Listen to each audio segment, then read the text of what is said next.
Salam Media Sriwijaya.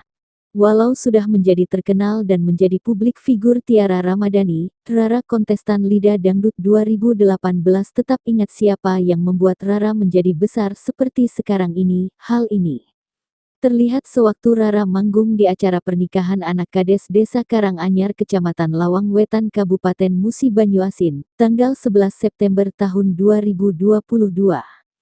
Saat Rara sedang nyanyi di atas panggung, matanya melihat kiri dan kanan, seakan mencari sesuatu. Ternyata Rara mencari orang yang telah membesarkannya seperti sekarang ini.